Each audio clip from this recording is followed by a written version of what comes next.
Praise the lord. ప్రార్థన ఆలకించువాడైన క్రీస్తు యేసు నామమున ప్రతి స్థలములలో ప్రార్థించు వారికి శుభము కలుగును గాక. ఈ దినపు యేసయ్య జీవపు మాట. దినవృత్తాంతముల మొదటి గ్రంథం 5వ అధ్యాయం 20వ వాక్య భాగం. ఆయన వారి మొర్ర ఆలకించెను. యేసయ్య నామములో ప్రతి స్థలములలో మొర్రపెట్టుచు, నిజముగా ఆయన సరిధిలో మొర్రపెట్టుచు, ప్రతి విషయంలో జవాబును పొందుకొనుచు, ఆత్మీయ యాత్రలో హృదయానందముతో కేకలు వేయుచు ఆయన యొద్దకు పరిగెడుచున్న నా దేవుని ప్రియులారా, మనము నిత్యము ప్రార్థించుచున్న మన యేసయ్య మన మొర్ర ఆలకించే దేవుడే ఉన్నాడు. నిజముగా మొర్రపెట్టు వారికి సమీపముగా ఉన్నాడు. నాకు మొర్రపెట్టుము, నీకు ఉత్తరం ఇచ్చేదను అని వాగ్దానం ఇచ్చిన దేవుడు. అవును ప్రియులారా, మన హృదయములో పాపమును లక్ష్యము చేయక ఉన్న ఎడల ఆయన మన మొర్ర ఆలకించును. ఆయన సన్నిధిలో బహుగా తగ్గించుకొని ఆయనను బతిమాలుకొని ఎడల, ఆయన సన్నిధిలో దీనులమై కనబడిన ఎడల ఆయన మన మొర్ర ఆలకించి అంగీకరించి ఆశ్చర్యమైన అద్భుతమైన కార్యములు జరిగించును. అవును, మనము ఎలుగెత్తి ఆయనకు మొరపెట్టినప్పుడు ఆయన మనకు చెవియొగ్గి ఆలకించును. ఇరుకులో మనం మొరపెట్టినప్పుడు విశాల స్థలములో ఉత్తరమిచ్చును. తాను ఏర్పరచుకొనిన వారు దివారాత్రులు తన్ను గూర్చి మొరపెట్టుకొనుచుండగా ఆయన వారికి త్వరగా న్యాయము తీర్చును కదా. నా ప్రియ దేవుని బిడ్డ, నీవు ఏ కష్టస్థితిలో ఉన్నాను, శ్రమలలో పడి ఉన్నాను, బాధపడుచు ఉన్నాను, బాధించబడుచు ఉన్నాను, ఎవరు నీ గోడు నీ మొర్ర వినకపోయినను, ఇదిగో నా యేసునాథుడు నీవు మొర్రపెట్టగా నేను ఉన్నాను అని చెప్పుచు నీ చెంతకు చేరి నీ ప్రక్కన నిలిచి నీ మొర్ర ఆలకించును కదా. నీ ప్రాణమును తృప్తిపరచును, నీ కట్లను తెంపివేయును, చక్కని త్రోవను నడిపించును, వాక్కును పంపి బాగు చెయ్యును, పడిన గుంటలో నుండి విడిపించును, కోరిన రేవుకు నడిపించును.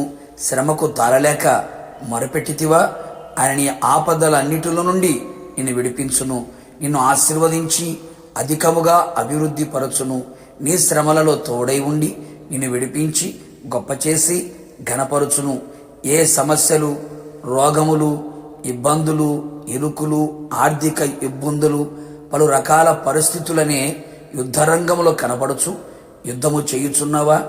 ఇట్టి పరిస్థితుల మధ్యలో నీవు ఆయనకు మొర్రపెట్టగా, ఆయన మీద నమ్మకం ఉంచి ఉండగా ఆయన వారి మొర్ర ఆలకించి వాటన్నిటిని జయించుటకు నీకు సహాయము కలుగు చేయును.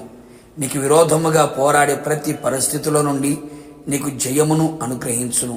కావున నా దేవుని ప్రియ దైవ జనాంగమా, యేసయ్యకే మొర్రపెట్టుకుందుము. ఆయన పాదముల చెంత కన్నీళ్లతో మరలెడదెము. నిశ్చయముగా ప్రతి మొర్ర ఆలకించి అన్ని వైపులా, అన్ని విషయములలో, అన్ని రంగాలలో, అన్ని పరిస్థితులలో నెమ్మది, సంతోషం, సమాధానం, ఆనందం, ఆశీర్వాదం, ఆత్మాభివృద్ధిని, భద్రతని, సురక్షితమును, క్షేమమును కలుగు చేసి అన్ని విషయములలో ఘనపరిచి ఆయన ఆగమమునకు మనందరినీ కూడా సిద్ధపరచును గాక. ప్రార్థన. మమ్మల్ని మిక్కిలిగా ప్రేమించిన ప్రియ పరలోకపు తండ్రి, నీ పరిశుద్ధమైన పాదములకి కృతజ్ఞతాస్తుతులు చెల్లించుచున్నాం. మీరు మా మొర్ర ఆలకించే దేవుడుగా ఉన్నారు. అందును బట్టి మీకు స్తోత్రం. నిజముగా మొరపెట్టు వారికి మీరు సమీపముగా నిలిచి ఉండి ప్రభు గొప్ప కార్యములు చేయుటకు సంసిద్ధముగా ఉన్న దేవుడవు. అందును బట్టి మీకు స్తోత్రం.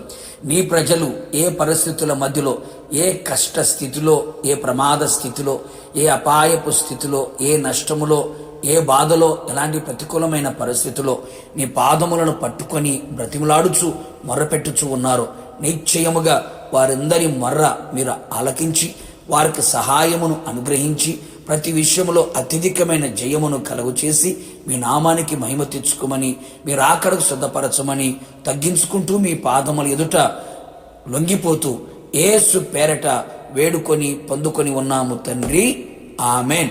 నిశ్చయముగా మీరుని మీ కుటుంబ సభ్యులందరూ ఆయన పాద సన్నిధిలో చేయుచున్న ప్రతి మొర్ర ఆయన ఆలకించి అంగీకరించి ఆశ్చర్యమైన కార్యములో జరిగించును గాక. God bless you.